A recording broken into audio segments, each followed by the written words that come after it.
What up, what up, what up, sports fans all over the world? It is your boy, Mac the Giants fan.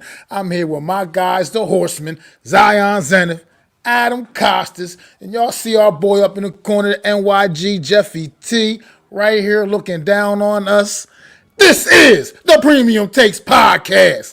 Let's go!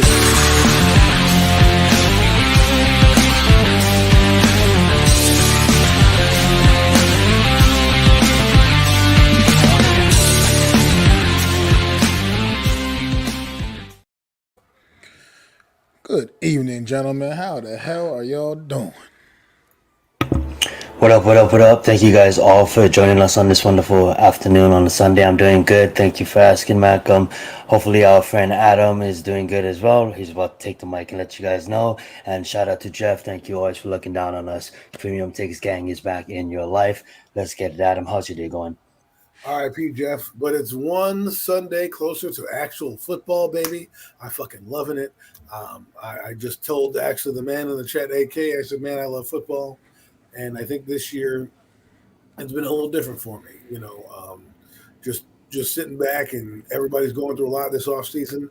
Just sitting back and really trying to get to the grassroots of me loving the game again. Last year, lots went on, and I think we focused too much on certain topics, and this year I'm looking forward to just enjoying the entire ride. Absolutely, Jeff. I mean, Adam, absolutely. I'm sorry. Absolutely.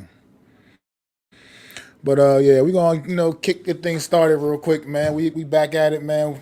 Covering a couple more divisions tonight. We're gonna get started right up there in it with the AFC West division. What up, Levance? What's up, Eagles? What's good, Levance, man? Thanks for stopping in, bro. AK, what's going on, man? But let's start with the AFC West, man. Go ahead, Adam. Let's take it from the top, bro. Well, we all know who the cream of the crop, who rises to the top in that division, and that is the Kansas City Chiefs. Go get yourself some barbecue, because sit back and relax and enjoy this team, because they're a little feisty. I hear Travis Kelce's mixing it up down there in camp. And yes, that's good. I know they don't have a leading receiver, but this is Patrick Mahomes. This is where the greatness will come out. He's going to do what Tom Brady did with a bunch of nobodies and make them somebodies. So just watch out for them. Until proven otherwise, they're the top team to beat. Okay, they're are what the teams like the Eagles and other teams, the 49ers, are modeling their game after. They know they can beat other opponents. This is the team they're chasing right now. They've been to the Super Bowl 3 years out of the last 5. They've won it twice. They've been to a couple AFC championship games. This team has a lot of success, and it can't be forgotten. And the man that we all look to, the modern day, whatever, Favre, Elway, Marino, however you want to look at him, he's playing in that division. The guy's only getting better and better, and that's Patrick Mahomes. Go watch that quarterback series. I'm telling you, it will open your eyes to not only the game, but like what this guy went through throughout the offseason, how good of a dude he is, and what they're doing out there in Kansas City. I really enjoy it. The next team that I love is another quarterback I love over there, and that's Justin Herbert. Oh, baby, I love that man. I loved him when he was coming out. I know Giant fans will. Some are salty that we couldn't get him. Listen, I would have loved to have seen him in blue. I even think Eli would have given him his number back and said, hey, listen, don't retire and bring it out. That's how good I think he would have been for the Giants. But, hey, he's over in L.A. right now. I hope he has a big year. He just got paid. Follow the money, as one of my friends said, follow the money. He got paid for a reason. Why? Whether he wins a playoff game or not, the potential is there. The guy has got the fastest yards to 14,000. But I think they're still going to be in second place coming against those Kansas City Chiefs. The next team I'd like to look at quickly is the Raiders. I think the Raiders are an interesting team. We're looking at their drama for their mama, and it looks like they got their quarterback in here. So Devontae Adams and Jimmy Garoppolo, I can't wait to watch that connection brew and see if they're going to be a feisty team. I don't know if they're going to make the playoffs, but when you have talented teams when you have talented guys like that on both sides of the football, you tend to win games. And we'll see what happens this year. We'll see if Derek Carr was really the problem, if Jimmy G can resurrect the Raiders out of that group. And then last but not least, certainly not least, are the Denver Broncos, man. What a story this team is going to be to follow with all the drama that's already happened. Sean Payton clapping his gums already about certain teams in the AFC that they may meet down the road. It's exciting. Russell Wilson, the rebirth of him. Will we find out the truth? Will the real Russell Wilson please stand up? We'll find that out this year. I'm excited to see what the Denver Broncos can do, especially guided by a man named Sean Payton. However, I think right now they're going to be in fourth place as we go through. So for me, it's going to be Kansas City, Denver, LA Las Vegas Raiders, and Denver. You meant Chargers after Denver, but absolutely wonderful takes on that. Mac, you want to go ahead or do you want to look? Sorry, did I say Denver twice? Yeah, you did, but it's all good. Go ahead, take it away, Zion. Absolutely, I love that take and what you said previously too. If you guys didn't, go watch it. It's an 8-part series on Netflix. I just finished it as well. You can really get the day-to-day what these players actually go through. Just a little hint for you. Talking about Patrick Mahomes in that series, he's on the sideline rubbing a bruise. There's basically a huge bruise on his knee. He's just kind of massaging it. One of the coaches come up to him. They're like, "Oh yeah, is that from last week's game?" And he's like, "No, this is from week number 1." And they kind of laughed about it. You know what I'm saying? So yes, these players put themselves through a lot of things. Obviously, they're human beings like us. I'm going to start off at the bottom, which is the clusterfuck with the Raiders. I absolutely despise Josh McDaniels as a coach. I think any team that he touches will absolutely fail. I'm not trying to be a dick. Jimmy Garoppolo is a good quarterback. They still do have Devontae Adams. They did grab Michael Mayer out of Notre Dame as the tight end. But my questions are not in on the offensive side. My questions are not even on the defensive line. They have Max Crosby. They have Chandler Jones. I'm sorry. My question is their defense backfield, the secondary. I don't know what is that going to do. And Josh McDaniels, I don't really believe as an offensive coordinator. I don't respect him. So that reasons alone, Raiders will finish last. In third place will probably be Denver. Now, I know that they just grabbed Sean Payton, and that's a big pickup. That's an organizational change. They did have to trade for him, but at the end of the day, it's a trade that is going to set the foundation right. He had to remove a lot of back things. He even called out Nathaniel Hackett, that is now the offense coordinator for the Jets. Aaron Rodgers, offense coordinator back in Green Bay. But he called him out and all that kind of stuff. So the Jets versus the Broncos game, and I believe it's in week 5. That's going to be an exciting game to watch. It is on record that Russell Wilson, we all know he struggled, absolutely terrible last season. But let's see what Sean Payton does. But even at that, their defense is great. They have a put-together team, but I just feel like the other teams in this division is better. Going into the Chargers, Justin Herbert. They bring in offense coordinator Kevin Moore from Dallas to run their offense. I'm sorry, I'm forgetting who they brought in on defense, but Brandon Staley, he has a lot to prove too. I'm saying Chargers fans are kind of getting upset with him as well. I'm not going to talk on if he's a good coach. If he's a bad coach, I don't watch that much Chargers ball to tell you that. But what I can say is they did grab someone named Quentin Johnson out of TCU. So that's another wide receiver to add to the depth that they already have with Keenan Allen and Mike Williams. But we all know they still have Palmer as well. But there's injuries, that goes on with those two I just mentioned, with Williams and Keenan Allen. To bring in someone like Quentin Johnson is going to be absolutely great. They have Bosa, Khalil Mack on that line, Darian James, J.C. Jackson in the backfield. The Chargers are loaded, but then they got Big Brother just right up there, and I have two actual names for you: Andy Reid and Patrick Mahomes. Like Nuff said, proven until proven otherwise, and I can mention Travis Kelce as well. So you have those three guys on your football team. I have the Chiefs looking at it, winning the AFC outside of the Bengals and outside of the Jets. We'll talk on the Dolphins situation later on in the show. But that being said, that's all I have to say. Enough said on the Chiefs. Take it away, Matt. Well, yeah, I got this division shaped up a little differently. I mean, the Chiefs are definitely just top of the mountain for me. Obviously, I'm not crazy. I mean, until proven otherwise, I'm not betting against Patrick Mahomes and the Kansas City Chiefs, man. I mean, but I got a little something different coming up in second place, and I'll tell you about it in a minute, man. I got the Denver Broncos finishing second place in this division. This team is not as but what we saw displayed last year. That was poor coaching and whatever else they had going on, man. But that's not. This team is far too talented for me to believe that this was the product that we saw last year are the real Denver Broncos. And I think, like Coach Ed said, we were talking. Me and Coach Ed was when he was talking, like he said, coaching absolutely matters. And they went out there and they got what's considered a dog of a coach, a proven winner of a coach, man, a guy that knows how to get it done. And I got Denver actually coming up in second place, man. I think the Chargers slipped a little bit down there, but this is a division where I do see potentially three playoff teams coming from as well. And I can see Denver, I can see the Chiefs, Denver, and Chargers all making the playoffs out of this division. But I got the Chargers coming in third, man. Just something about this team is like it's great. Justin Herbert, great young talent in the league. They got some good pieces on offense, some couple good wide receivers. Got Austin Eckler in the backfield. But it's just something about this team. They kind of seem to just stumble a little bit and get in their own way a little bit for whatever reason.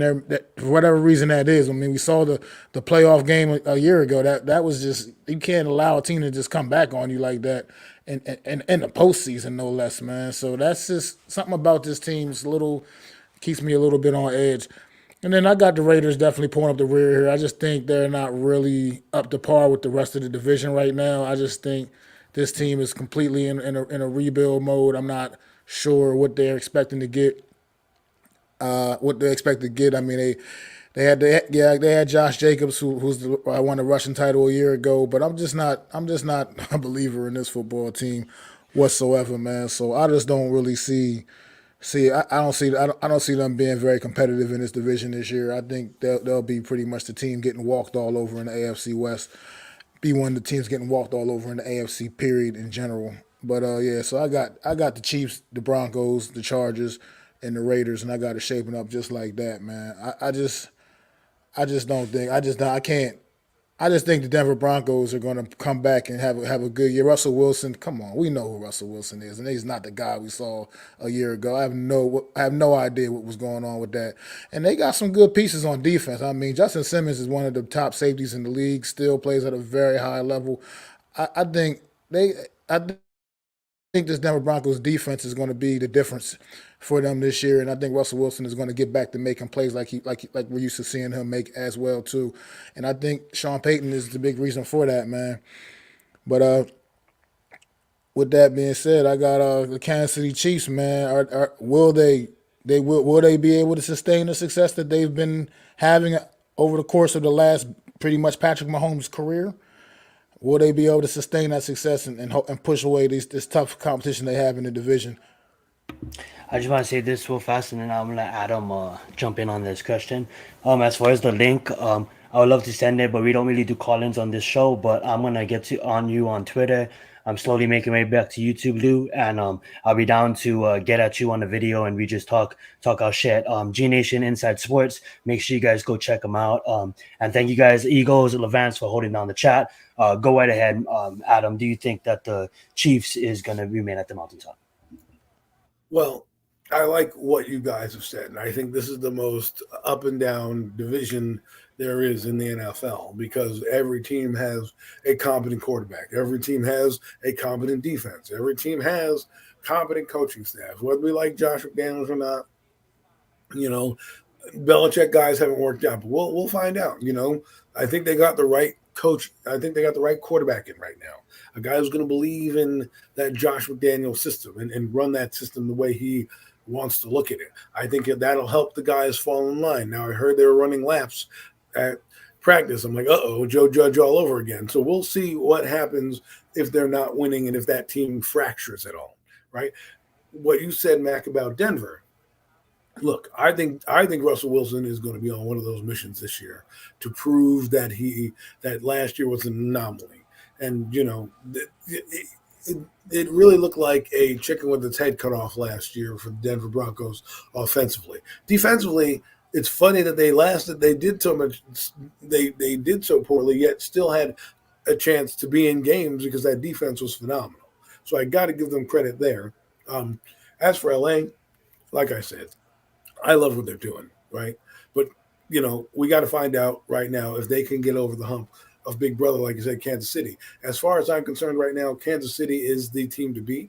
in this division, and there's no questions asked. I mean, teams like this that are this good and find ways to win, insert name here, that player becomes a star. Remember, Richie James went up there, right? We all said how bad Richie James is. Watch Richie James have his best season with Patrick Mahomes, just because that's what's going to happen when you play with a guy like that. So we'll see what happens. I know people don't like Kadarius Toney, but when that guy's on the field and not giving the middle finger to YouTube, he's an electric player. So we'll see what happens that way. I just think Mahomes and Reed got it going on right now. I love what the AFC West is doing entirely. This is why I love the NFL season, because so much intrigue right now this year. Last year I felt like an anomaly year, right? Everything just felt kind of weird, right? Just everything. Good teams were bad teams were good. This year, I think it's going to realign again. There's going to be a lot more competition. You're going to see a lot more of those teams that all finished in the same cluster, the 9 and 8s, the 8 and 9s, those teams, you're going to see them swap positionings this year, and different teams are going to make the playoffs. And I think, like Max said, three teams are going to make it this year. Now, I should put the Denver Broncos higher. I really should. I'm just being a little different and putting the Raiders out there. Maybe they'll surprise some people with Jimmy Garoppolo. Their defense is underrated. However, it is Patrick Graham, so we'll see. Absolutely. But as for Denver, man, will Sean Payton prove to be the Broncos' biggest off-season acquisition? Absolutely. When you bring in someone like Sean Payton, that is a franchise-changing move. That's an organization-changing move. That's a culture-changing move. That is everything done right. And Sean Payton is not a name to just take lightly. When you even look to bring in a coach like that was retired, you know that your organization is messed up and it needs a change.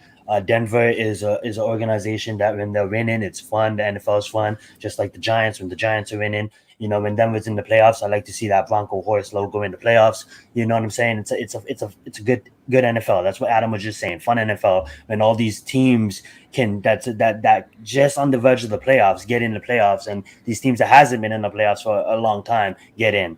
That being said, obviously we just saw them in the Super Bowl. But that being said, Sean Payton is an excellent coach, Hall of Fame coach, and that even like the same thing when you bring in someone like Aaron Rodgers to the Jets.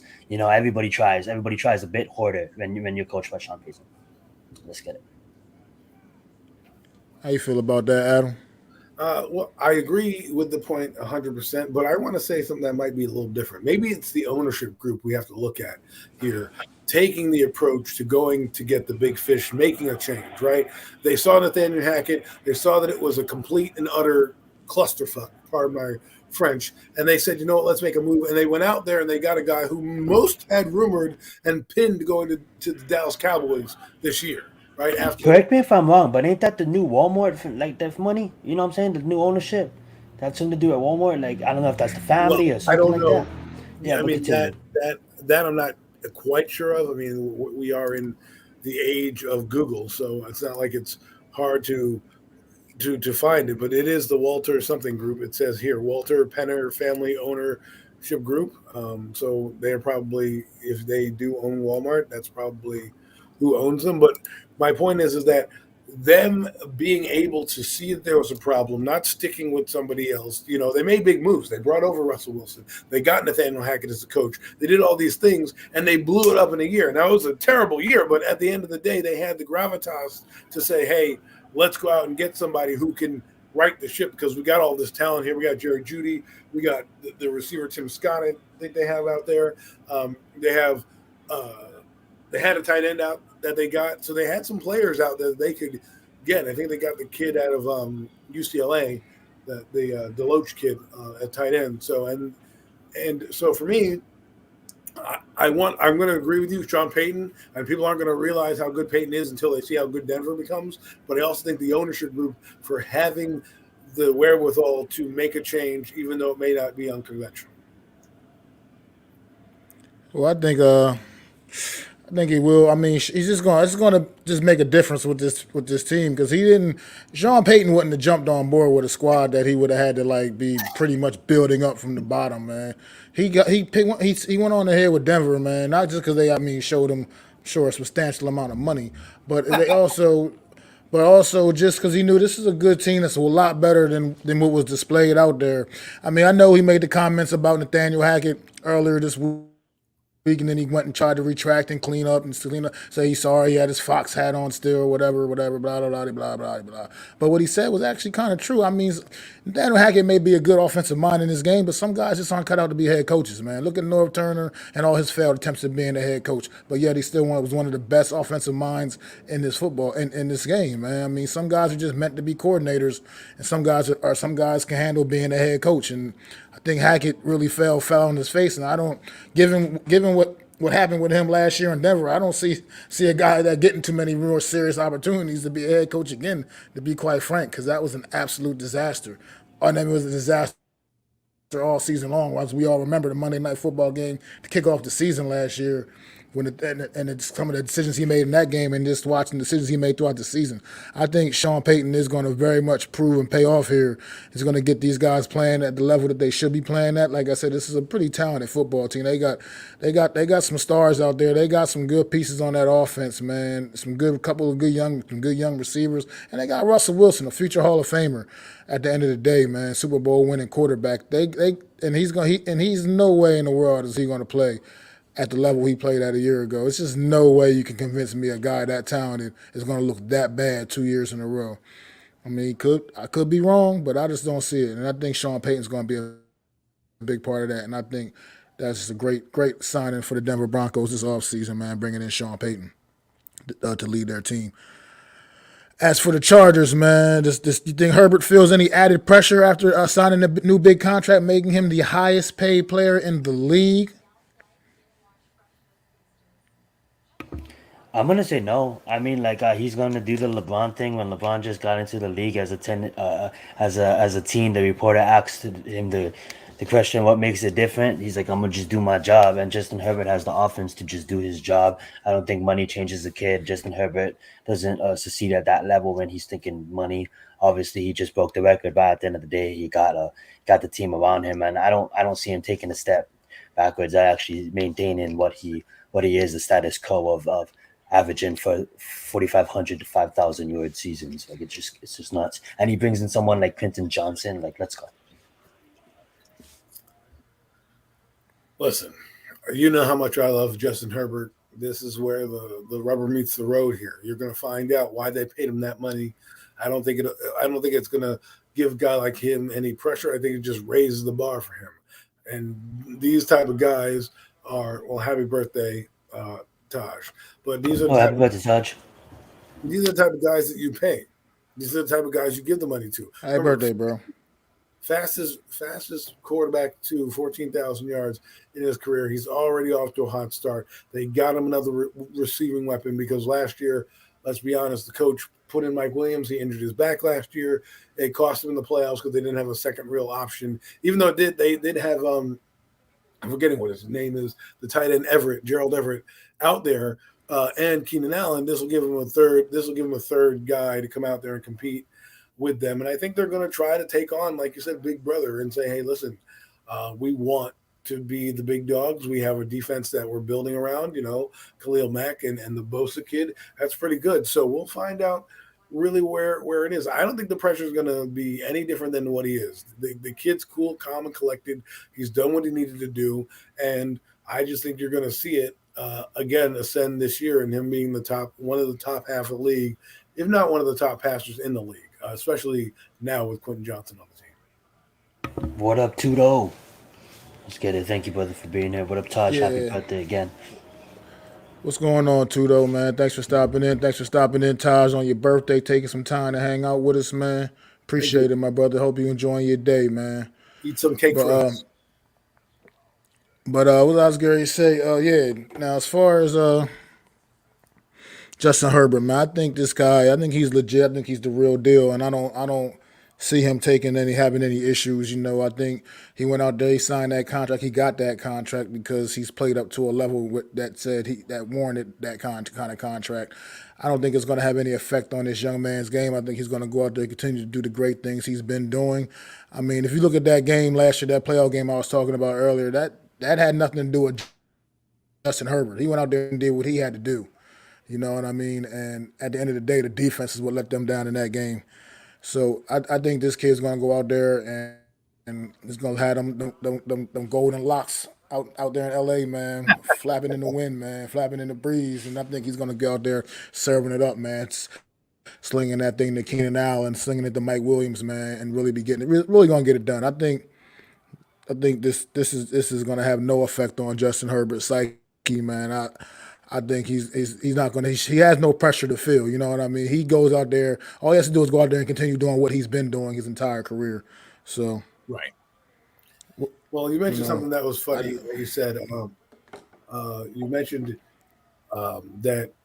Damn it! I had the thought and I lost it. But you were talking about something that he's not going to feel the pressure. I don't think he will. I just think you got a guy here who has really quietly done this meteoric rise, right? Because with Justin Herbert, he's not rah-rah. You don't see him everywhere. He plays for the LA Chargers. I mean, come on, right? The LA Chargers, are they a really historic franchise? I mean, they're around, but they went to one Super Bowl in their history. They had we think of them as Dan Fouts. I mean, nobody remembers Stan Humphries. I mean, my God. I mean, now I'm aging myself. I'm saying Stan Humphries. I mean, Stan Humphries. I think Mac knows who that is. But you know, if you're Who is that, Adam? Stan Humphries. Oh man, go look it up. I'm just joking. But I just like what he's doing, and I think the NFL rewarded him, and I think we're going to see. I'm just excited to talk about him. I'm really excited to hopefully get some more primetime games. Oh, I know what you said. This is what it was. It was the playoff game. That's what I wanted to mention. Somebody kept saying how bad that he played, and if you look at the announcers in that game, they go, Justin Herbert's playing a phenomenal football game. So, I mean, unless Tony Dungy, which he might be being a little nice, is trying to blow sunshine up my ass while I'm watching, NBC football, I kind of got to take it out of the horse's mouth, Tony Dungy, when the guy says, man, Justin Herbert's playing a phenomenal game. Yes, did he miss some throws in that game to Keenan Allen for a couple touchdowns? Yes. I can't blame him for all that. But at the end of the day, did he play well enough for that team to win? And did he get that team in position to score points? Yes. Sorry. I mean, absolutely, man. And it's for the Raiders, man. You think the Raiders have what it take to maybe sneak up on these teams in this division with Jimmy G at the helm? I'll go. I think the Raiders will surprise some people this year. I just think they're too talented. I mean, I know people hate Josh McDaniels, and there's a lot of coaches that I don't really like in the NFL that I wouldn't trust my life with, in a desperate situation. Josh McDaniels is not one of them. However, with that being said, in the NFL, if you have competency at positions, and Jimmy G is a very consistent quarterback in his managerial skills of the game, I think they're going to win a few games last year. Plus, they don't have drama. Remember, they didn't like Derek Carr for some reason. And there was a lot of drama going back and forth. It wasn't his fault that they lost games, this, that, and the other thing. I have Jimmy G. Those are over now. Those drama is over. So I think because it's a division game, I think you're going to see the Raiders upset maybe Kansas City, maybe Denver, maybe even LA, just because one, you play just like people are saying the Giants are going to upset the Eagles or the Cowboys. Familiarity is there. And you also got to think that competency is there. Last year they played with Jarrett Stidham a couple games. This year they have Jimmy Garoppolo, and they enhanced their receiving core as well. I know they got rid of Waller, but we'll see. I think Jimmy Garoppolo is good enough to lead that team to respectability. What up, Nomads? I'm gonna go totally kind of opposite what Adam's saying. Totally understand Adam's point. Of course, they're probably gonna win a couple of division games because it's in divisions. You just kind of give it your all. It's your division rivals. You know what I'm saying? But outside of that, I think the team's a clusterfuck. I'm sorry for swearing, but I think they're gonna be on TV for the bad reasons. I don't think the drama's totally outside of the building totally yet. They're the most expensive tickets in the NFL for that brand new stadium, Allegiant Stadium, and I don't think they're going to be that good. I mean, I respect who they have on their team. I respect Devontae Adams. I respect Max Crosby, Chandler Jones. But at the end of the day, I just don't see them sneaking up on any. I already have them. I have them finishing last for bad reasons, barely winning even 7 games. And they do have Austin Hooper now. They do bring in Michael Mayer from Notre Dame, but still, like, I don't think, yeah, like you guys said earlier, like some coaches are not meant to head coach, and Josh McDaniels is not meant to be a head coach. It's just, I I truly feel like that. I right there with you, Zion, man. I feel the same way. I think this thing problem with this Raiders team is that they're just they're in a strong division with a couple other teams that are just, I think, just significantly better than them. Yeah, sure, I get the whole division foe thing, and like you were saying, Adam, and they might. I mean, I think they snuck one in against Kansas City last year, if I'm not mistaken. Hmm. So I mean, yeah, that's going to happen within the division anyway, regardless. You know what I mean? So I can, yeah, they get a win here or there like that, but a nice impressive W here and there. But at the same time, I just think they don't stack up well enough to the Chiefs, the Chargers, or the Broncos, in my opinion. I think overall, and I think a lot of that does reflect on the leadership, like Zion just mentioned at the end of his what he just said is like, it's just a coach to me right there. I think that does come down to that as well. I think just they're going to get out coached because to me Josh McDaniel is just, he's not a good head coach, man. He's proven not to be. I mean, you got, like you said, you got talent out there. It's not like you're a team without talent. So it's just not. To me, it's not an excuse. I mean, last year the whole, I mean, it was pretty much a debacle, kind of, man. You had Derek Carr out there. He's not like necessarily the greatest quarterback, but he's also definitely not a scrub either. You got Devontae Adams out there. I mean, you had Josh Jacobs, who won the rushing title, and it's just, you're just not able to put out Josh McDaniels. You seem not to be able to put out a good product, man. I think And they still, like, Josh Jacobs is still not signed the tag yet. yeah, they're going to struggle. They're going to struggle. I feel like as long as a guy like that is you know, running there making the decisions, man. Josh McDaniels to me is going to probably need to go before the Raiders can take a legitimate step in the right direction. It's just how I feel about that. You guys have any more final thoughts on the AFC West? I think I'm good. Adam? I'm not really. I'm just, like I said, I'm just going to keep. I'm going to keep an eye on everything in the NFL, but this storyline is going to be one of the ones that I follow closely. Good stuff. Good stuff. Well, fellas, this past week we had some of the top young talent in the league, man, absolutely getting paid this past week, man. You got Trayvon Diggs signing a 5-year, $97 million extension. Andrew Thomas signing a 5-year extension for $117 million, with $67 million of that guaranteed.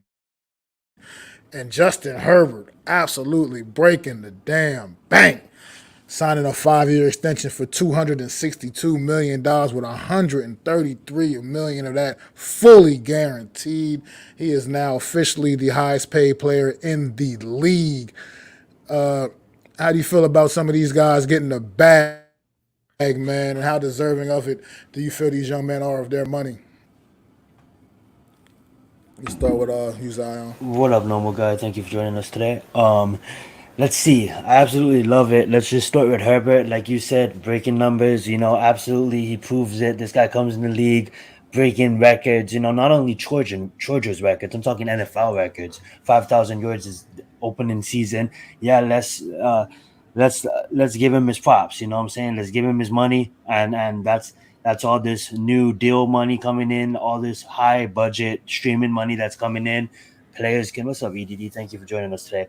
Players like him that absolutely deserve it. I know a lot of Giants fans don't like Herbert, not because he's bad, just because he could have had him, but he chose to go back to Oregon, respectable so. And now look at him now, I honestly think he's gonna take the Chargers to a Super Bowl before he's done playing. And yes, I said that.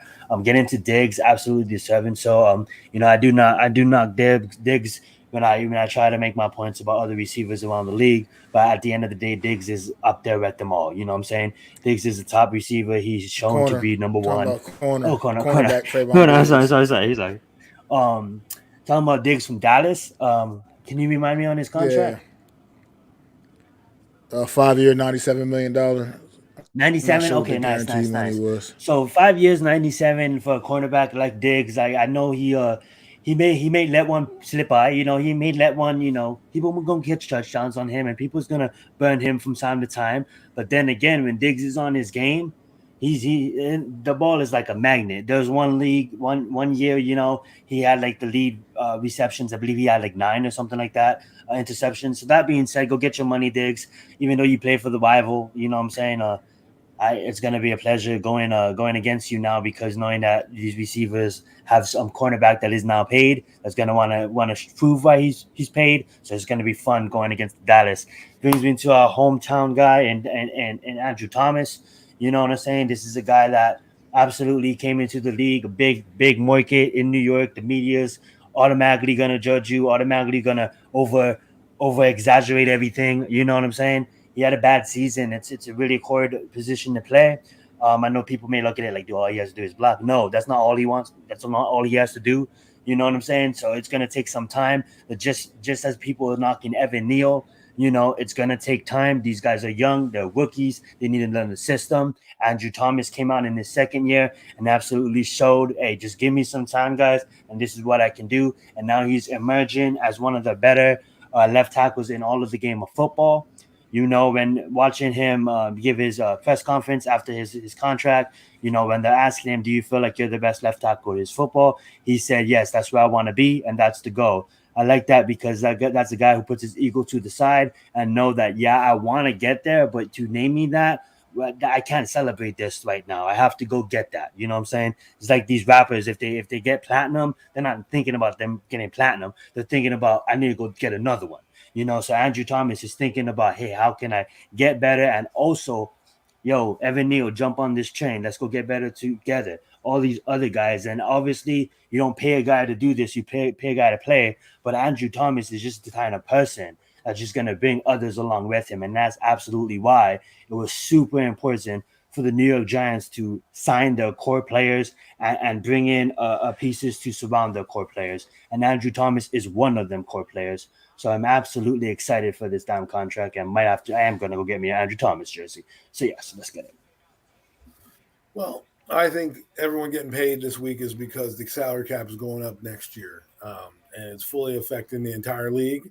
And so now people are not afraid to dive in and pay the guys that they want to get paid. You earn that payment, whether some people want to have another quarterback over another quarterback. It's your cup of tea, man.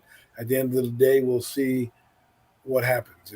If Herbert is the guy they think he is, and he ends up with a gold jacket, then they've made the right decision. We won't ever know. But as for Diggs, hey, he was on the team. He had 11 interceptions the other day. The other season, he had 3 last year. I think he's going to settle somewhere at 6 this year, only because I think Gilmore will help him out, get more balls thrown his way, and take more chances. So him getting paid, look, like I said, the Cowboys have money. They're going to take care of their own, and you want to do this if you're a winning team. A lot of winning teams take care of their own players, and that's how the NFL rolls. If you play, you don't ever want these guys to hit free agency. As for the New York Giants, locking up Andrew Thomas right now is great because, one, I know someone said before, Joe Shane was meeting business. These guys didn't want to negotiate. It also works in the player too. Andrew Thomas has to want to be here, has to want to be able to say, you know what, I'm not going to pull down and get money, because for all we know, he could have a great season this year and be like, I'm the top tackle, pay me.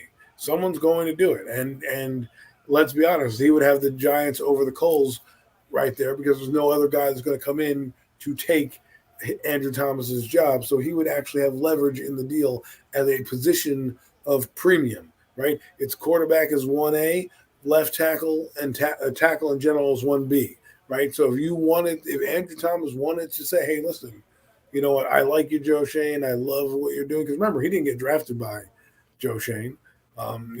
Joe Shane could have easily got rid of him, but it's good to see that A, the Giants are signing their players, but B, rewarding a guy. Like I said, Andrew Thomas doesn't seem like the kind of guy that's going to do the holdout thing, just in his personality. Guy likes cello. He likes a lot of music, very laid back personality. Doesn't seem like he wants to stir the pot in that regard. But if I were him, I mean, I'm greedy.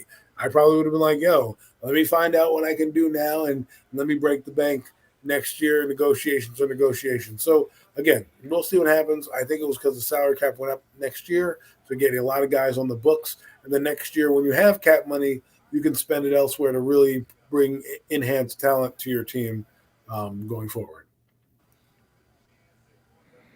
Good stuff, fellas. Good stuff, fellas. Right here, and no mess, no nest, no jest. Diggs from Dallas, they're brothers, but Diggs from Dallas for sure is overrated. Though I mean, we hear that a lot. I've heard that a lot. I don't know if I'd go so far to say he's completely overrated. I think he is a little overhyped though, a little bit. I mean, he's definitely a ball hawk. He definitely has those ball hawk abilities. Obviously, like you said, I mean, 11 interceptions a couple of years ago. Number one significantly down, but that's because he wasn't getting tested as much last season, and that probably will change, like you said, with the addition of Gilmore to that defense. But at the end of the day, he can also be had. You know what I mean? That the year even when he had the 11 interceptions, he was also getting torched quite a bit as well. I think he also gave up the most yards to opposing receivers as well. So I mean, at the end of the day, though, I think the kid still did earn his money here. I mean, he did earn his money here. You know, I mean, he's been out there. He's been making plays in that Dallas defense, and I can't knock it. I mean, I appreciate these young guys out here. What's going on, NYG? I appreciate these young guys getting paid, getting their money that these guys are out there earning. Justin Herbert, man, like highest paid player in the league, that'll probably only last until Joe Burrow gets his contract, you know. But at the end of the day, for right now, he can say he's the highest paid player in the NFL currently right now. And what's up, Adam? What makes somebody overrated? Because I hear a lot of that. All right, but then when we go to like our team and we rate our guys and certain people in their positions, if somebody says that guy, critiques that guy or does certain things, it's like, well, you're a hater. You're not looking at it. It's like, are we putting bias into it or are we not? Because I think there's when you talk about your own team, you kind of always have a little bit of a natural bias, regardless. I mean, it's just kind of natural. It's not even necessarily whether you're even doing it intentionally or on purpose. You just have a tendency to defend your guys, regardless. Like, I mean, to this day, I still don't let people talk shit about Eli Manning. It's just not. I'm not gonna let it happen. I'm not letting it go down. You know what I mean? You're not gonna talk bad about my quarterback, even though he's been retired now for the last 3 years or 3 or 4 years. It's just not. I'm not letting it go down. You know what I mean? That's just how I feel. That's just anybody start talking shit on Eli Manning, I'm going to go to bat for Eli Manning. He just said Diggs is overrated, and I'm like, well, yes, he is. He might be overrated, but at the same time, like, I think it also comes down to. It also comes down to no, you're good. I'm sorry. It also comes down to who you're listening to, because there's a lot of fans that listen to fans and also listen to media. But then also I'm not even trying to take it in conspiracies here. You got to think about like the algorithm, right? On the videos they recommend to your social media and the videos that the algorithm feeds you. The algorithm on X. Okay, I'm just gonna call it Twitter. The algorithm on Twitter basically feeds you things that you're into. So for me personally, I'm not on it as much as say these other fans. But at the end of the day, like when I get Diggs, I'm putting in him in my 12 to 17 range. I don't think he's a top 10 cornerback, but a lot of people say he's a top 10 quarterback. So for me, I get you underrate Diggs.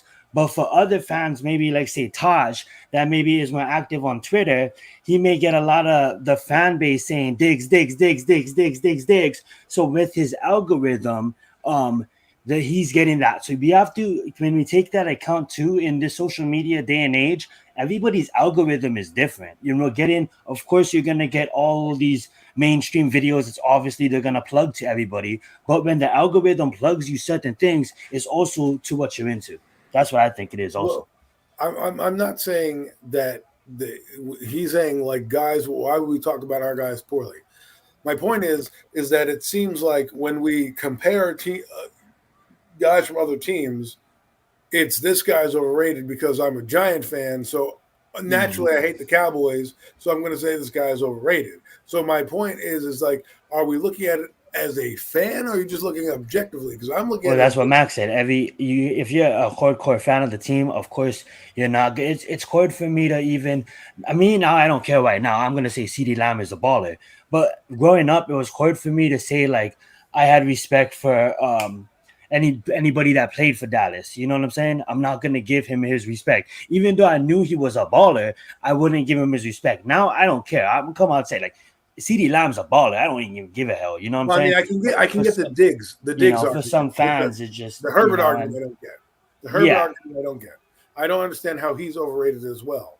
Like I get, you want to say Diggs overrated because of, the hype behind him, but at the same time, what makes because he said I'd rather have Daniel Jones than Herbert. So my point is, are you looking at it through a Giants glasses, saying Herbert's overrated, or are you looking at it as an objective fan of the NFL, saying, hey, I think it's overrated? Because I'm just saying, like, I'm not trying to. I don't want to say too long of this too, but maybe he's looking at it like for him personally, he could be easily being biased as a Giants fan, or he could be like, I like Herbert, but he's more of a passer quarterback. I like my quarterbacks to be more mobile. So if I was to draft a team, I'll take a more mobile quarterback. Jones done.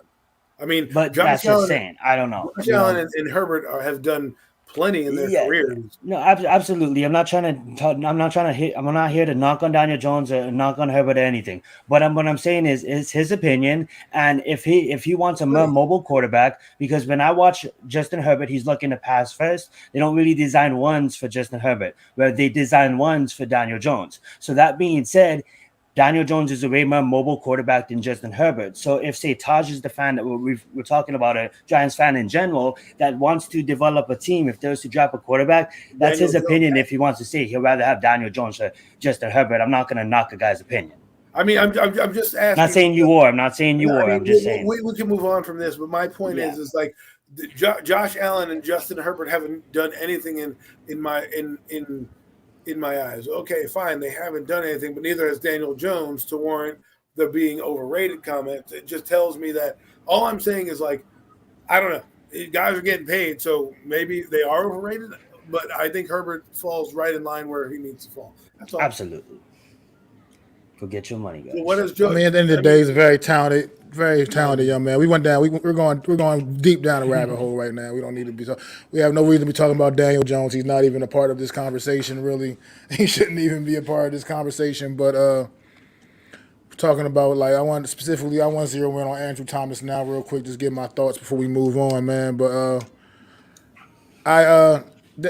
Andrew Thomas, to me, when it's all said and done, by the end of the 2023 season, I think will be considered the top dog at the left tackle position in the NFL. This guy just is continuing to ascend every year. He started off rookie year was rough, tough year. People were labeling him a bust, all kinds of crazy nonsense. Comes out his second year and just kicks that door down, man. Like, let you know that he's a stud. Last year, things he did last year. Absolutely incredible. All-Pro, well-deserving All-Pro. I mean, Andrew Thomas, to me, he definitely deserved the contract he got, and I'm glad they were able to get it done when they were able to get it done, as opposed to it going into next year being a thing to deal with in the offseason next year. Now you can worry about a couple other guys. You can try to take care of a couple other guys, and you got your two big guys out the way, Andrew Thomas, Dexter Lawrence, this past offseason. So I think they were just really, really smart to be able to get that done and get that deal done, even amidst all the Saquon Barkley drama that was going on, where obviously there's clearly negotiations with Andrew Thomas, obviously, because that's not something you just happens, wake up in the morning and say, okay, we're going to sign Andrew Thomas today. Obviously they have been negotiating even through all the drama with Saquon Barkley and his contract situation. And also just helps, it even gives you maybe even better opportunity to get Saquon Barkley locked up for a few extra years going into the offseason next year. We'll see how that plays out when we get to that time, man. But at the end of the day, Andrew Thomas deal, I'm ecstatic as a fan of the team, just because that was something that needed to be done. Have him locked down, have your left tackle, have that blind side protected, and it's going to be protected. He's going to get the job done. Andrew Thomas is a proven commodity now in this league. I think you were talking about it earlier, Adam, about the tackles that year in the draft, and how everybody thought tried to say we picked the worst one. Well, look, I mean, Willis in Cleveland, he's not bad. He's pretty good. He's decent. He's not a total scrub or anything. He's not a scrub or anything. He's not the highest paid tackle. Is Mekhi Becton even in the league still? I don't even know what's going on with that guy. And he is. And I have no idea what's going on with him. I feel like I've barely seen him play any football at all since he's been in the league. I don't know. I know the injuries have really been serious with him, but at the end of the day, A lot of people wanted him just because of how massive and big he was, but clearly that's not working out that great for the Jets right now. And as for Tristan Wirfs, yeah, sure, he's got a reputation as one of the best offensive tackles in football, but he's still on the right side, man. He was drafted to be a left tackle, I'm pretty sure, and he's just making a career of it on the right side now. So at the end of the day, man, Andrew Thomas is definitely the cream of the crop, man, and I think he's put some respect on Andrew Thomas's name, man. And that contract was absolutely well deserved. I mean, and I have no problem with, like I said, with Herbert and Andrew and Trayvon Diggs, because they've done some things out there on the field that just guys get paid. You have numbers like Justin Herbert has, you get paid. Like Justin Herbert got paid. I mean, that's just how it works out, man. At the end of the day, so he might not have won too much himself as far as winning in the league, winning a playoff game, winning championships. But at the end of the day, that guy's got numbers, man, that are just off the charts. So you just can't argue with that. And at the end of the day. But let's move on to another quarterback real quick. We could talk about another quarterback. Only thing is, he went down this past week in practice, man. How do you think the injuries of Joe Burrow and Jalen Ramsey can affect their teams gearing up for the season? Joe Burrow's overrated. What the fuck are you talking about? Okay, I think you're just trolling, but all right. So I'll take the question first. I would say that Joe Burrow, I wouldn't be in concern about. I mean, like they're a professional organization with a professional staff, and he should be only out for the first 3 or 4 weeks. They have an organization ready to go win the Super Bowl. It's not like the Rams or anything, you know what I'm saying, or the Cardinals or anything. We're gonna get to that in a second. But that being said, I think they'll be fine, man. Honestly, I think they'll be able to find a way to even sneak 2 wins out of the first 4 games. I didn't really look at their schedule. I might have just misspoke. They could be playing some really top teams, but I think they're going to be 4 games is a lot. Don't get me wrong. That's a whole quarter of football. But at the end of the day, that's the whole month of September going into October. You're saying that he's out for a month? Yeah, he should be out for at least 2 to 3 weeks. Well, I heard that he was coming back for game 1. Well, he could be. Well, I'm just saying that, like, let's see how fast it goes. You know what I'm saying? I heard today on NFL Network that the insiders were like, Joe Burrow will be there for game 1. So, well, perfect. If the insiders said it, then I wasn't watching the NFL Network today. Then they're probably right. You know what I'm saying? So I would say yes. There's no concern in that. What I do have a concern in is, they brought in Ramsey, and how is Ramsey looking? Does anybody know how far what his injury is or anything like that? He got surgery, so he's going to be out. So he is gone. going to miss time. So you have to go get yourself another cornerback, because we have I believe they have Eli Apple, corner. Giants fans remember him. They have Kayvon Cachet or something like that, another Giants player. I don't see their secondary being as lethal now. Like, don't get me wrong, they got Javon Holland, they got McKinley as their safeties and stuff like that. They got Xavier Howard also. But at the end of the day, like, they was really dependent on Jalen Ramsey to be their guy. And I think they have to go, honestly, I don't believe, I could be wrong, Miami fans, they could be excited on who they got, but I don't see their secondary being as scary now. You know what I'm saying? I see Miami kind of making trades for bringing in other cornerbacks, because I think that really hurts Miami. And I think Miami's, like, for me personally, I think Miami's overrated. Everybody's hyping them up like to be the next big thing, but I think they're a couple years off as well. And I do respect Mike as a coach. I really do like Mike as a coach. But yeah, speaking of all this overrated stuff, I'll let you go ahead, Adam, and have a proper take this time. No, I was kidding about Joe Burrow. Mm-hmm. People getting little whatever. Joe Burrow, I don't think is going to have any problems. I think he's going to be there week 1. I think you lucked out with the injury now, because you got it at the beginning of training camp, and you have 5.5 weeks to get ready. So I think he should be fine. Joe Burrow is Joe. This is the guy who had appendicitis or whatever it was last year, missed all of training camp. I was like, oh my God, he's not going to play. Came out in game 1 and, had to get his bearings about him a little bit as he stumbled out the gate. But I think they'll be just fine. As for Jalen Ramsey, I think that's a real blow to the Miami Dolphins. I was looking forward to seeing that team play because they have Vic Fangio as a coach. and I wanted to see what he was going to do with that defense. Eli Apple is no Jalen Ramsey. Let's be honest. Hopefully, he doesn't have to play too much for that team this year, but we'll see what happens. I liked Miami, but we'll see what happens again. I think last year they could have won the playoff game against Buffalo. The corner wasn't really their issue, but they could have won that game if they had a quarterback. Let's see what happens now. Let's see how Vic Fangio handles this adjustment as going forward. Great stuff, fellas. Great stuff. I mean, my only concern really is with the Bengals, especially, is just because this seems to be one of those kind of injuries that could potentially, even though you might be able to come back and be ready for week one, it could be one of those kind of injuries that could still just linger and be kind of a pain, something that bothers them pretty much throughout the entire season. And the AFC is competitive as it is, man. It could be still a little bit concerning for me. That's my only real issue with it. As far as Jalen Ramsey with Miami, well, he hasn't really been a part of that team anyway, other than the offseason activities thus far this season. So they're just kind of back in the same boat they were in without him when he wasn't there at all.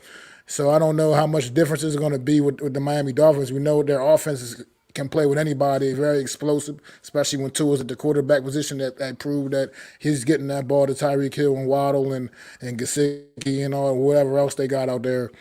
So it's just really a matter of them being able to get a little tougher on defense, a little stiffer on defense to compete in that very competitive AFC and they're within their division as well. Not even just the conference as a whole. Even their division is very competitive over in the AFC East. But just in the event that Joe Burrow were to miss some time to start the season, man, you think that could be that the Bengals could stay afloat? I don't know. I'm not sure who their backup quarterback is. If they have to go that route to start the season, you think they can stay afloat in a very competitive AFC conference? Yes and no. Yeah, I say no because I think Joe Burrow, I'm not trying to diss Zach, but I think Joe Burrow makes that team. And I don't know if Zach could, with the talent on the team, he's not Kyle Shanahan, all right? Kyle Shanahan does different. So 49ers have talent, but they have Kyle Shanahan. I don't know if Zach is that kind of coach. So I'm gonna say no. Just because I don't believe in Zach without Burrow. Now you gotta understand something. Zach was about to lose his job before they won 3 games, and then he drafted Joe Burrow, and obviously he drafted Jamar Chase, and the rest is history. But people just forget that was not that long ago where Zach was on the chopping block about to lose his job. And people want to say, well, he improved his team and all that kind of stuff. I don't believe in him as a head coach without Burrow, so I'm going to say no. Interesting. How you feel about that, Adam? Look, I mean, I don't know who's on necessarily his roster as a backup quarterback, but, if he plays, they'll be fine. And again, the only reason I'm so confident that Joe Burrow is going to play is only because of what I heard this afternoon on NFL Network. Will it be longer? Maybe it is longer, but if they can stay afloat when he comes back, they'll be fighting for the team. Now, what you have to ask yourself is, will this affect them in the division? Because I don't know what their schedule is. Right now, they have Trevor Siemian as their backup quarterback and Jake Browning, right? So if those two guys are taking snaps for the Cincinnati Bengals, we're going to see the old Bengals of like the 1995, the Bungles, right? But if he is healthy or is back in time to get games, I think the Bengals will be just back to where they are, competitive, competing for that division title as they always are. Possibly. I mean, I don't know. I feel like, obviously their backups don't even come close to what the talent that Joe Burrow is, obviously, but I still feel like as long as they have somebody competent enough, that should be at least, let's say hypothetically Joe Burrow is out for the first month of the season, first 4 games of the season, hypothetically. I think a backup in Cincinnati should be able to go in there with all the other talent around on that football team, and as long as they're competent enough, should be able to at least get them still maybe to 500 without Joe Burrow. That's just my opinion. I feel like that team has, especially on the offensive side the football is loaded with all kinds of talent. Like I said, their top 3 receivers are legit. I But let mean, me their ask you top this, 2 Matt. are definitely number ones. Let me Their ask you top this: hold on, their top 2 are definitely number ones, and then you got Tyler Boyd, who's a number 3, but he's definitely at least a legit number 2 on most other teams in this league. So they got a lot of talent, and Joe Mixon obviously is in that backfield. So I think it really comes down to semantics, but I still believe like as long as you got somebody at least a somewhat decent backup quarterback, you should still be able to keep that team's head above the water if Joe Burrow were to miss a little bit of time in the beginning of the season. I'm sorry What to you cut guys you got, off man? in the middle of your point, and I apologize for that. But one thing that why I say that Joe Burrow really wants this team is because he's able to maneuver around that bad offensive line. Once he's out, that bad offensive line of Cincinnati will get exposed, and I don't think the That's a cornerback good the point. quarterback behind that offensive line is going to be able to see the weapons down the field. Like Adam said, obviously they're going to have to go back to old school offense, but I don't think we see those weapons being as explosive because the offensive line is going to get exposed without Joe Burrow behind it. That is a good point. Very valid point, Zion, man. And with that being said, we can get ready to move on to the next division, man. We're gonna head out west again to the NFC West this time. And let's get talking, man. Go ahead, Zion. You take it away, man. NFC West. Let's see. Another quarterback that might not even start the season is Kyler Murray, right? So they just lost Hopkins. Kyler Murray is not probably going to start the season. So I'm looking at the Cardinals on Caleb Williams sweepstakes because of the fact that, check this out, even if the Cardinals doesn't even finish with the first pick, they got the Houston pick. So Caleb Williams is probably going to be at Arizona Cardinals this upcoming year. I have the Cardinals. I don't even know who's on their roster. I didn't even take the time to look. They're the best team in the NFL. Um, at least the Rams have Sean McVay. Like I still somewhat believe in Sean McVay, so I'm just gonna move to the Rams because I'm done talking about the Cardinals. Um, with the Rams, people want to hate on the Rams. I don't understand why. When their NFL team can't even win a Super Bowl. If you haven't won a Super Bowl in the last decade, don't hate on the Rams. All right, because at the last end of the story is they accomplished what their goal is. They won a Super Bowl. Guess what? They're rebuilding. Doesn't That's what every other NFL team does? Now I get it. People want to talk shit on how the way they won the Super Bowl, but guess what? They still got Sean McVay, and I don't think the Rams are gonna be that far off of the Cardinals. They're still a bad team. They're still in the rebuilding mode, but they're still gonna compete. They still have Sean McVay. They still have some key pieces. They're still gonna be competitive, but they're not gonna win a lot of games. But for all this laugh at the Rams and look at them now, ha ha ha, at the mountaintop, and guess what? They got the trophy, guys. They got the trophy. The Rams are laughing at all these guys saying that. One thing I do want to point out to the Cardinals, which was a win outside of getting the pick from Houston, is also drafting Paris Johnson. That is a great pickup for them, and I think he's going to be talked about sooner rather than later as a premier offensive lineman. But he's a rookie, so let's give him some chance. That being said, moving on to the team that I think improved a lot in the offseason was the Seahawks. The Seahawks are contending for the division right now, but it's too bad they have to play a big brother. But let's just talk about the Seahawks real fast. They grabbed someone like Devon Witherspoon. He's an All-American. This guy played for Illinois. They want him to be the Sauce Gardner. I'm not saying he's going to be Sauce Gardner, but that's what Pete Carroll wants out of him.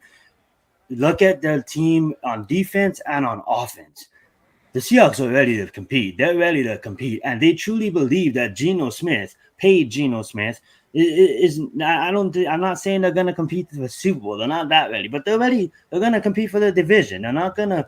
They're not looking at 49ers looking like, oh, it's our big brother. No, they're looking at 49ers like, you guys don't even have a quarterback yet. You figure that out. Pete Carroll is hungry, and he's gonna try to win the division. So that's why I have the Seahawks finishing in second place. Getting to the 49ers. They're stuck right now. They don't know who is it. Sam Donald? Is it Trey Lance? Is it Brock Purdy? If I was to ask me, it's probably going to be Brock Purdy. But that's really all you have to figure out on 49ers.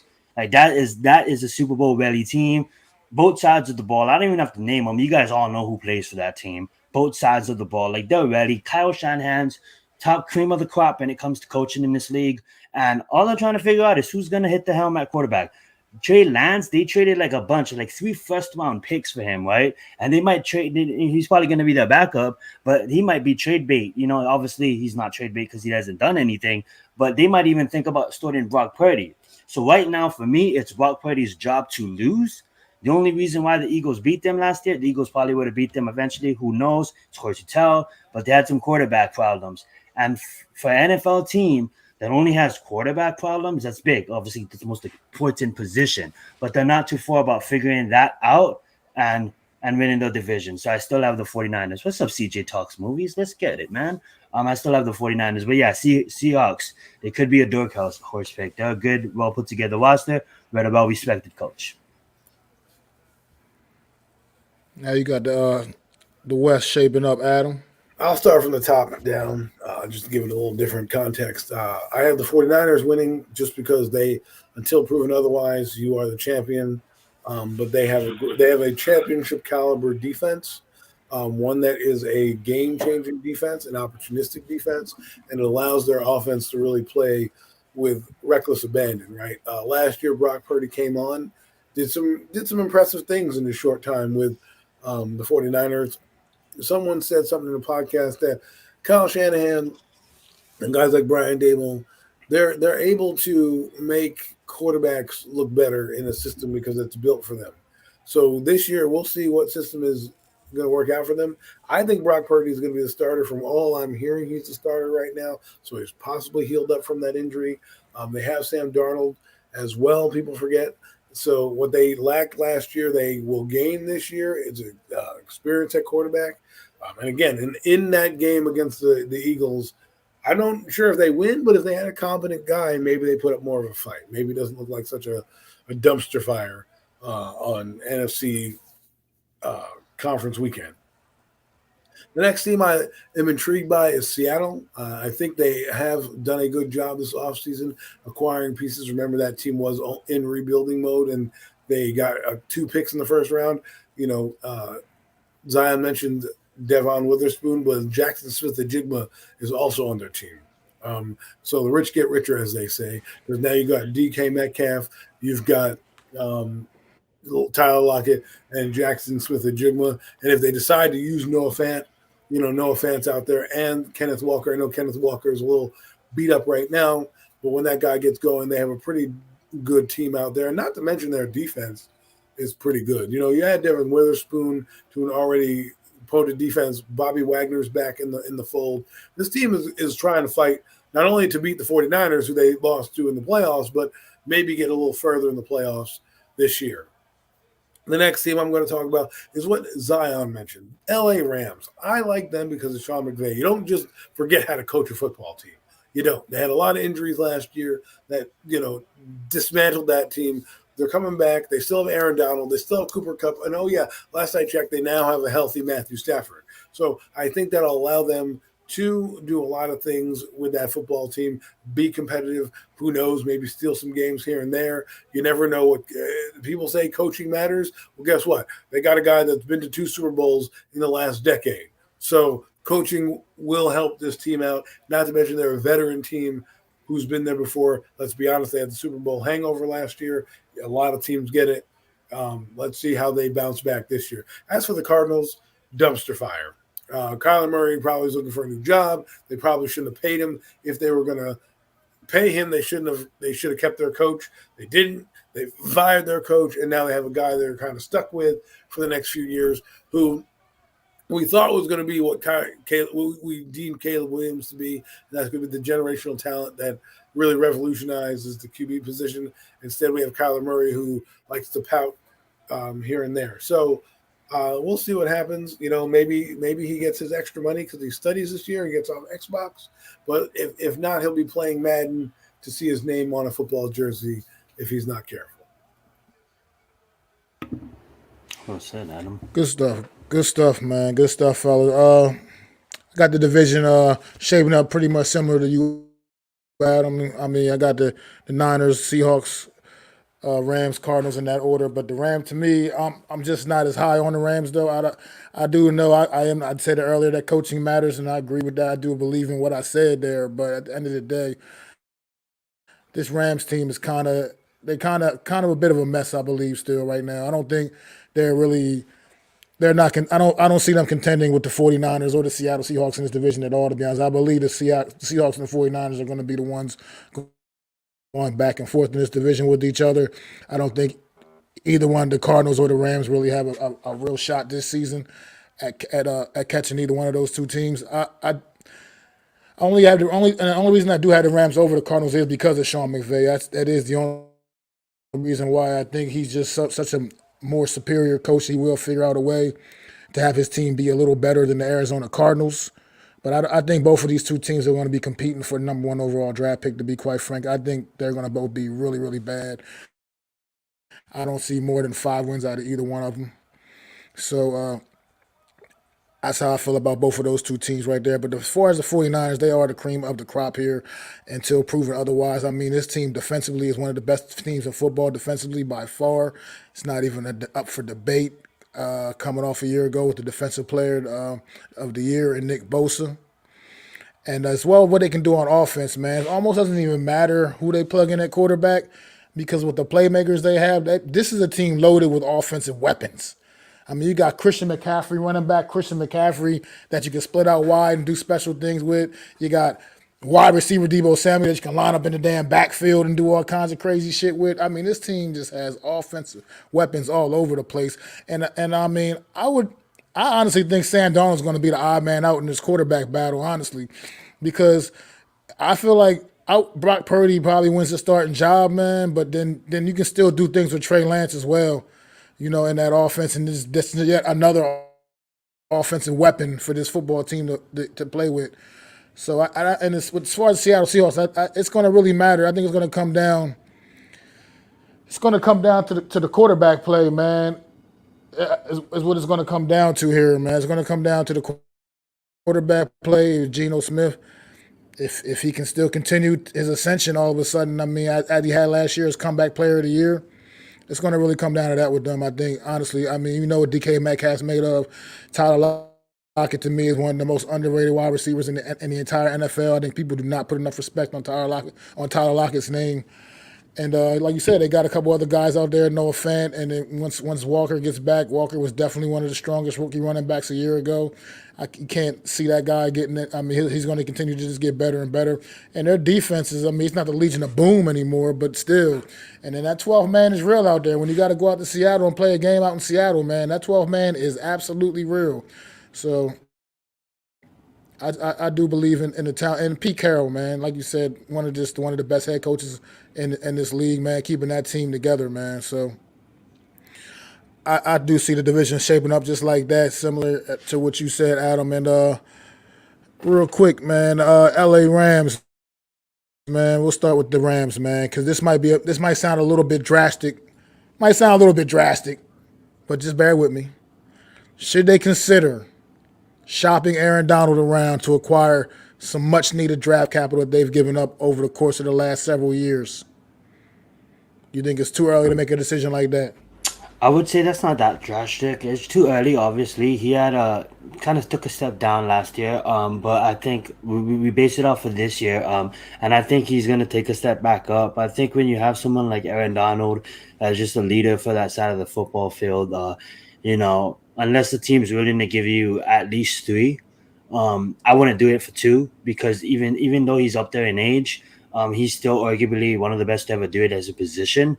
So, and not only that, but he brings a lot of key things to the locker room and just the motivation behind that. So that being said, I'll do it for 3, but I want to do it for 2. But that's not upset. I mean, like, you're a team that is literally rebuilding, and you have to do what's best for the team. So I think that's a reasonable question to ask, and I would love to see Adam's thoughts on it.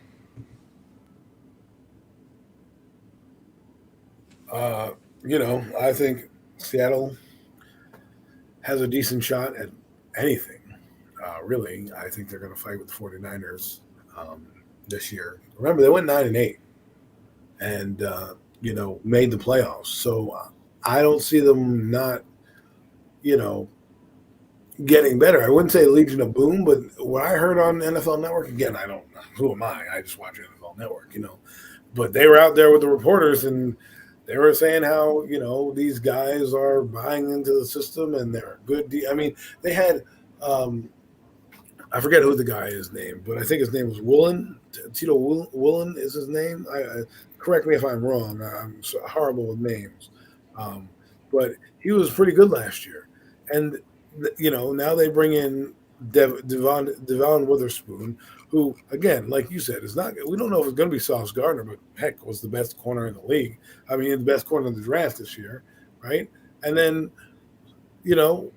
they got better at the defensive in the middle of the field. Now they have a linebacker in Wagner, who I think will really solidify that team and that defense. So I love that you're talking about Seattle's defense, but if you can repeat the question for him again.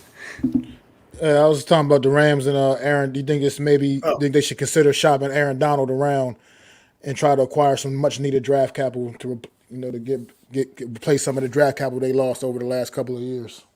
Sorry about that. I spaced out a minute. No, I don't think you trade him.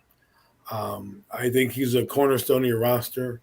Just ride him out. I mean, yes, you're going to get a first round pick for him, but if you think you're going to be bad anyways, right? I mean, do they not have a first round pick this year? Because if they have a first round pick this year, then I'm not trading him away.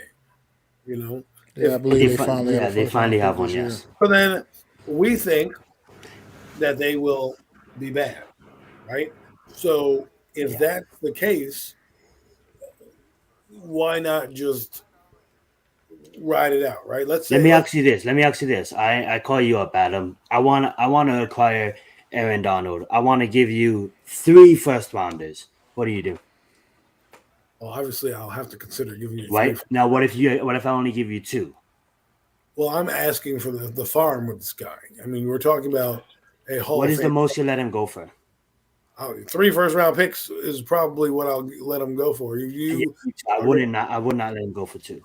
Like 2 is okay, fine. But if you're saying you're going to give me 3, well, guess what? Now I got 3, and I can parlay those 3 into Caleb Williams if I want, right? Because at that point, nobody's going to care. And I don't think anybody will give 3 anyways. You know what I'm saying? Right. But I mean, what are we talking about here? We're talking about a guy who's that great. You don't get rid of him, and I just don't think. I think right. If this was a couple years ago when they gave up all those picks to get Matthew Stafford and all that, and let's say they were still good, right? And you're like, well, we kind of need to move on for quarterback position. What are we going to do? Well, fine. You can give them up and get a pick. I mean, I just think don't waste the talent. Don't let them go for pennies on the dollar. And I finally wanted to just see a guy retire with his team. It's hard these days in the NFL where you get a guy who can just retire with his team. I mean, well, yeah, I feel you. The way I feel, I definitely feel you, Adam. I think it's a little too soon to make such a drastic decision. Like you said, he's absolutely a cornerstone piece, generational talent. Right now, currently, I think you can make a strong case saying that and saying he is absolutely the best defensive player in football, period, regardless of position. But I still think you also listen to offers, potential offers. If anybody's out there making offers, you gotta listen to them, and obviously, the ones that take seriously and ones not to. If anybody's not, I mean, if you're not even talking about first round draft picks, then we're not even listening to those offers. You know what I mean? So here's a scenario. Okay, let's say the Rams are number 10 in the draft, right? And they want to go up and get Caleb Williams, and the Texans are number 1.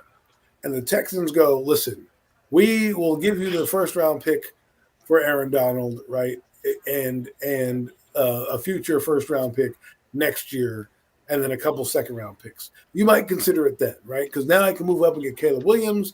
The Houston Texans are going to still stink the next year, so I'll probably have another pick in the top 10, and then I'll get their draft pick as well. So, and to be honest with Adam, that what I honestly think it's going to come down to. It's going to come down to the Cardinals holding the number 1 pick or whoever else, and it's going to be between the Cardinals getting Caleb Williams, and the Rams are going to be in a position that if they trade out, maybe they pick 10 and they trade Aaron Donald, like they might have to risk. Now, ask me, you can't ask me. I'm going to be biased on it. I'm a SC fan. You know what I'm saying? So that being said, I really feel like Caleb is a generational player. I'm biased. That being said, that's a decision that they're gonna have to weigh. Are we gonna go up there and steal Caleb Williams from Arizona, or are we gonna have to deal with Caleb Williams? That's Well, the question. you're saying that Arizona is going to be the worst, but Houston could be just as bad as them. Well, Arizona owns Houston's pick because Houston traded up for Will Anderson. So Arizona has Houston's and Arizona's pick. Houston doesn't have a pick next year. Now, you would have to ask Arizona for those 2 first-round picks, and they have to love then Kyler Murray to, let's say, if Kyler Murray comes out healthy this year and shows that, hey, I'm still a good quarterback, but due to lack of talent that we're not winning, then you'll say, okay, you know what, we're open for business. Let's go. At that point, if I am in the top 10 and I'm the Rams or close to it, I can then call up and say, hey, Arizona, I got Aaron Donald here. You give me those 2 first-round picks. We'll give you 10 and Aaron Donald, and we'll call it a day, right? And then they get better. They immediately get better on defense, and they still have a top 10 pick to pick to still move up. Now they've got extra picks from you. Still move up and maybe get their guy because Caleb Williams is in there, but Drake May might be in there. Maybe Drake May, they have a play to go to, right? So if Arizona ends up being bad and Houston ends up being bad, it might work out. Yeah, I don't think I don't think no mess, no nest, no dress. I don't believe Kyler Murray is going to be back before November, if I'm not mistaken. Definitely, I think they're shooting for like maybe a November return for him. So that's basically most of the year, obviously. But speaking of Kyler Murray, Arizona Cardinals, man, do we guys feel like his days are numbered out in the desert, man? Absolutely, dude. The new Call of Duty releases, he's injured.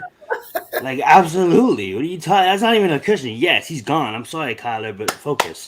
Focus. Go ahead, Adam. Well, it's interesting because you cut his coach, right? The guy that drafted him specifically for his offense is now gone.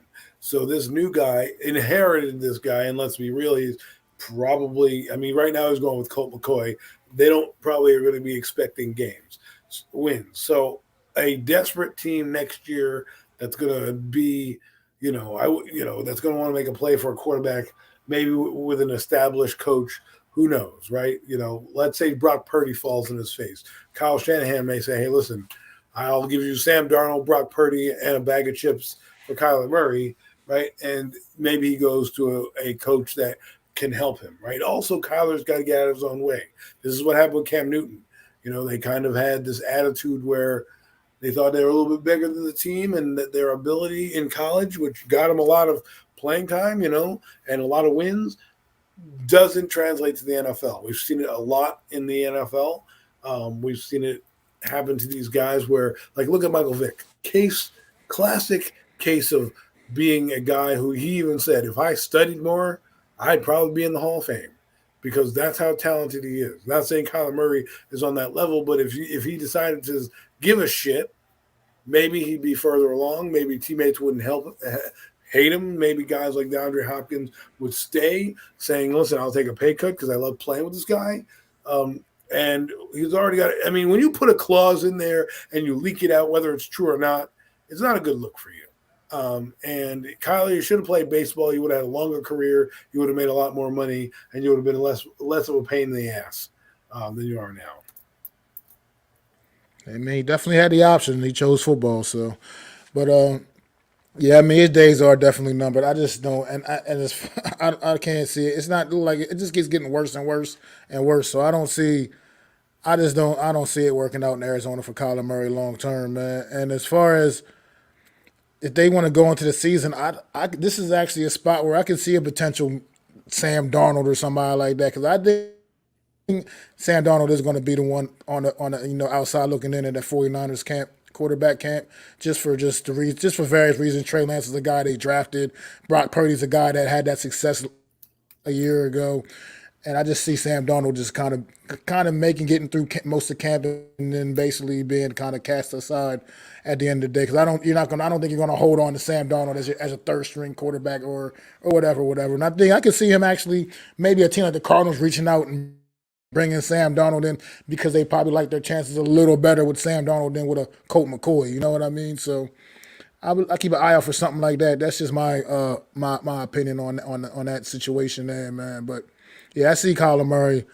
His days are definitely numbered, man. I can't. It's no way in the world. It's just not working out. It's become downright ugly in Arizona, and he's going to miss the majority of this season as well. So they're already pretty much getting used to life without him as right now as it is. So Seattle, let's go to Seattle now, man. Geno Smith, comeback player of the year just last year, had an absolute career year. Is he able to sustain that same success, or does he take a step back and look like the Geno of old that we all become familiar with throughout his career? I think he might not be as electric as last year in the stat combo. I don't know why I'm choking, but the stats, you know what I'm saying? But that being said, I honestly think that Pete Carroll was just a good fit for him. Sometimes you just need that pairing with the coach and the player. And Geno Smith does have a football team around him, does have an organization that supports him, and that means a lot for these players. You know, when you have a city where you feel like you can come in and be welcome, and you have an offense that you feel that can go and win the ship, you know what I'm saying? And that's what they feel. They don't feel like they're just gonna get in. They want to win it, you know what I'm saying? And they feel like that in Seattle. I like what Mac mentioned earlier about Lockett. You have Metcalf and Lockett on the same team. Like people underestimate how good Lockett is. I mean, like I don't think he takes a leap forward. I think he kind of stays where he currently is at, but that's good. I mean, like Geno Smith, like you know what I'm saying? Like he's just not gonna be as accurate with like breaking all those stats he did last year, but he's still gonna compete. I think it was a good pairage with him and Pete Carroll. We'll see if I don't know if he'll come back down to earth because it's in this NFL you can throw 4,000 yards if you're competent and willing to do it. So we'll see if he can do it again. He is a guy who didn't get much of a chance at the Jets. I don't know if the Jets. I mean, he didn't do himself any favors, obviously, with the Jets. Let's be real. But when you get a guy in there who comes in as young and has all these expectations and does dumb things like punching that guy in the face, and then gets kicked out, and then he comes in here to Seattle and he kind of can resurrect his career a bit. I mean, he's 30 years old.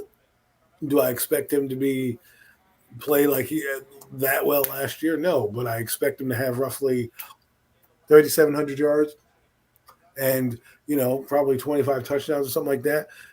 Keeping Seattle still in the mix for the playoffs and maybe the Super Bowl, right? Who knows? I mean, that's what they're trying to do. You keep mentioning Lockett and Metcalf. You're forgetting Jackson Smith-Njigba, who was drafted by them, number 21, who could be their new slot receiver or a added weapon to the already deep arsenal they have. Some of the people said he had the best hands of all the wide receivers coming out this year. Well, look, see how I feel about it. I'm on the fence a little bit with Geno here, man. Look, I think the team is set up for him still can be able to sustain that success he got last year. I think after coming off a year like that, it builds confidence. He lets him know that, okay, I can do this. I am a starting quarterback in this league. I mean, he stepped into some big shoes, filling some big shoes after the Russell Wilson trade. That's not easy to do, and to go out there and have a year like he had last year. Taking my hat off to Geno Smith, man. But at the same time, I've seen a lot of really so average Geno Smith play for basically his entire career before last year, man. And it makes you kind of think, man. You go back to maybe some bad habits. Is he feeling himself a little too much? Does he have the discipline to continue on a trajectory that he set for himself a year ago? What you got, Adam? If we want to look at the playoff game last year, he had some of his moments, right? He did play. If you look at the game by itself, he had a decent game, right?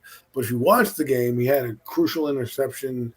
And he did some Geno Smith type things. So hopefully he does that, but we don't want to always people don't always want to look at the last game that they play, right? So his body of work, I agree with you. He might fall back a little bit, but if he's competent enough to just, stay, because maybe last year was a surprise, Geno Smith, maybe people are underestimating him a little bit, going in there, maybe they're not studying as hard, or maybe they don't think he's as good as they think, and he goes and surprises you and throws 4,200 yards, right?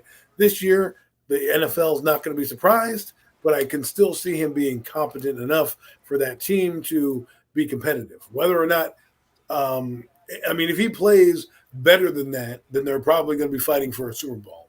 If he plays that way again, they're probably still 9-10 win team, and we're talking about them being in the playoffs. Do I think that he makes the difference in terms of putting that team over the top? I don't know. They did sign him. I've never seen a quarterback get this much money this late in his career. So it's kind of an anomaly to see. But if we're going to say that he's going to fall back to his laurels, who knows? You give a guy talent, and sometimes you get a guy like Pete Carroll, and things work out. Great stuff, man. And as for the San Francisco 49ers, man, obviously we know this team is a very, very good football team. So I don't think they have a lot of questions that need to be answered other than the QB question, man. Like, I've already kind of addressed this a couple of times. How you see their quarterback situation shaping out? I think we can all agree probably that they will not have all three of these quarterbacks on their roster come September. How do you see it, their quarterback situation shaping out in San Fran? I wouldn't be surprised if they have all three quarterbacks on the roster, because they're haunted from that playoff game last year, right? And I don't know if they brought in another guy. We can look up their roster to see if they brought a guy they can bring up through the system, because that's what Brock Purdy was last year with the 49ers. He was brought up into the system as a 7th-round pick, and he did so well because, again, he had a chance to get to know the coaching staff, and he had a chance to be there. Right now they have Brock Purdy, they have Brandon Allen, who's played some football, and Sam Darnold. Do I think unless somebody comes knocking at their door, I can easily see them keeping Trey Lance and Sam Darnold just as insurance in case, Lance comes back in, because they can run packages with Lance. They can still run him out there. He can throw. He can be a threat to run. That's the guy they really want to win the quarterback position. But we'll see. It's a good problem for them to have, and we'll see who goes down. For all we know, maybe Tampa Bay comes calling. Maybe one of those teams come calling because their quarterbacks are absolutely trash, and they're like, "Listen, we will give you a 2nd-round pick for Trey Lance. Getting anything back from him at this point is gravy." Sam Darnold, if there's anybody that can resurrect Sam Darnold's career, it's going to be Kyle Shanahan. I did like his game coming out. Again, he went with the Jets. The Jets have this propensity to be not quarterback places where you go to be a great quarterback, but I liked him coming out and the things that he did. So with that being said, I think they're going to keep – I wouldn't be surprised if they keep all three. I see both of you guys' points. I'm kind of split. Obviously, you want teams to call for your position in Trey Lance because of the fact that you gave up 3 first rounds to get him. So in the sense of if there was to keep all 3 quarterbacks, they have that ability just in case someone calls for Trey Lance. Obviously, you still have Sam Darnold. But then again, I'm split because I don't think they need to keep all 3 only for that sole reason. I think they'll be okay keeping Brock Purdy and Trey Lance. Like Max said, a team like Arizona or Tampa can go and take Sam Darnold as a free agent. I don't think he's going to make the roster, and that's just my personal opinion. But like you said, Adam, kind of brought it up in mind. It's like, okay, I could see them dramatized from last year on what happened in the playoffs. But then again, me personally, if I had to say right now, I say Brock Purdy and Trey Lance, and if teams call for Trey Lance, you just go pick up. I don't want to say it lightly. I'm not saying you just go pick up a free agency, a quarterback off a free agent, but at the end of the day, they'll have ammo, and it's a tricky conversation. But I think we can all agree that Brock Purdy is definitely probably going to be the starter for now. Yeah, like I said, I've already said it. Like I said, I think it's Brock Purdy's job. Brock Purdy's job as the main number 1 QB. I think just things he did last year were pretty stunning, man. The young man came in 7th-round draft pick out of nowhere, and he really took over that offense, man, and really was leading it to a lot of good, doing a lot of good things, man. And like you just said, Adam, and I mentioned it earlier too with Trey Lance. man. He's another just offensive weapon that this offense can use. The kind of things they like and do the kind of things that they like to do. So I think that's the value he brings to this offense and to this team. And whereas I can see Sam Darnold, he could go out there and still have a pretty solid camp and still be the odd man out here. I just don't see him staying on as like a third string quarterback when there's going to be other teams probably would never know what's going to happen during preseason, but other teams dealing with injuries or whatnot. Like I said, like mentioned the Arizona Cardinals, teams of that type of nature that might just want to look for that slight upgrade. I mean, you're going out there with Colt McCoy. As much Sam Darnold's an upgrade from Colt McCoy, no matter how you slice it. He's an upgrade from Colt McCoy, regardless of the struggles he's had in his career. I think they'd be a lot more interested in a guy like him and something like that if they can pull something like that off. At the end of the day, if the 49ers absolutely aren't going to be using him anyway, if he's just going to be wasting away on their bench, on their like practice squad or whatever, however they're going to do whatever they would be trying to do with him. So I just see that's why I don't see them having all three come September, and I think that Purdy and Lance will be the two that they go with, and I feel like Sam Darnold ends up somewhere else if he puts on if he performs well throughout the preseason. I mean, has a strong camp and performs throughout the preseason. I could see Sam Darnold basically just being in Niners camp right now, but definitely being somewhere else come September. Well, I'm going to counter that and say quickly that I would think that they would trade to a team like Denver, Trey Lance. If I'm Denver, I don't want Sam Darnold. I know what he is. He's a backup quarterback at this day and age. I don't necessarily need to reach out to him, but a guy like Denver who has Russell Wilson on the back nine of his career, that's a team you can come in there. He doesn't have any expectations. He can learn under Russell Wilson and Sean Payton. That's a fit that I would be willing to bet. And again, if there's any trade value, they signed Sam Darnold. He's cheap. They can cut him at any point. So my point would be, let me get rid of the guy who's still on contract in Trey Lance, who can go to another team. I can get something for him. And the team that I would be, if I'm the 49ers calling up, is probably the 49ers to say, the Denver Broncos to say, hey, listen, I know you have Russell Wilson here, but that guy is 35, 36 years old. We got a young guy here who basically needs a chance and needs to learn. And I think the Mile High Air, the Mile High City, and the Mile High medications out there can help him out immensely. So if I'm the 49ers, hey, think of that idea. Because while I agree with you, Mac, Sam Darnold, I just think, to me, if they were to get rid of somebody, they're going to keep Sam Darnold because he has a little bit more veteran experience and more games played under his belt. And that, to me, would be a little bit more appealing. And I would say, fuck it, trade Lance, who's played, 4 or 5 games as a 49er, but still has the potential because he was a first-round pick. So that's where I would go with that one. Fair point. Valid. You guys have any final thoughts on the NFC West? I think I'm good. I just think the Rams might be better than we think. That's all I'm going to say. Well, all right. And Zion, man, real quick, if you want to have any brief comments on the particularly the main event from UFC 291 last night, or just any brief comments on the UFC event last night. It was a pretty good show. Yeah, absolutely. Thanks for asking. I went through it real fast. We had a lot of exciting fights last night. Starting with just the undercard real fast, not the total undercard, but just the main card.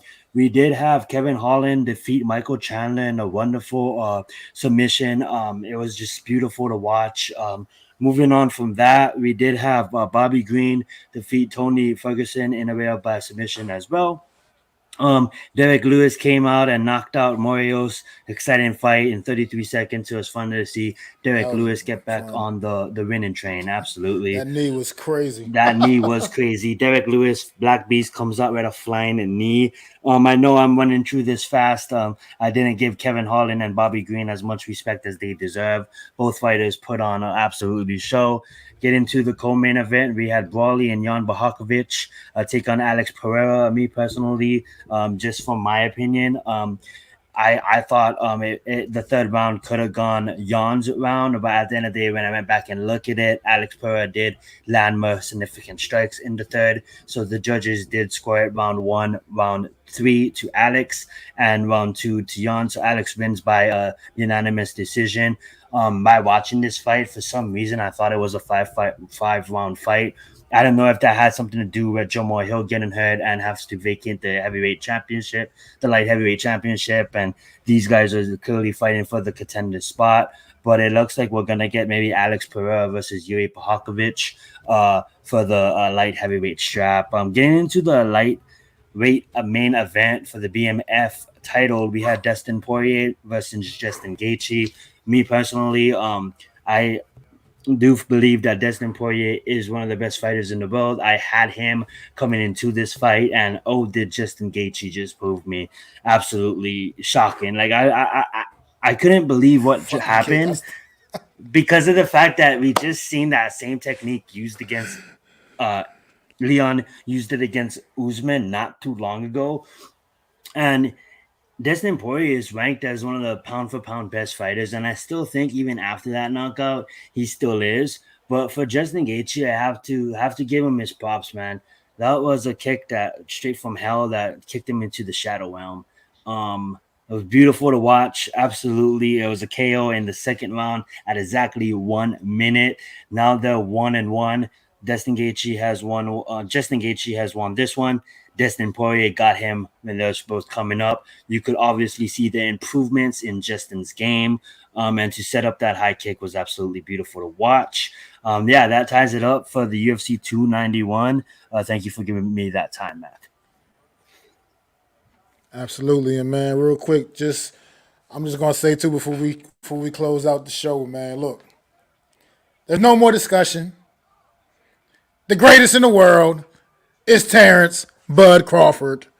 I don't want to hear nothing about Errol Spence ever again, because that man got schooled in an absolute masterclass last night.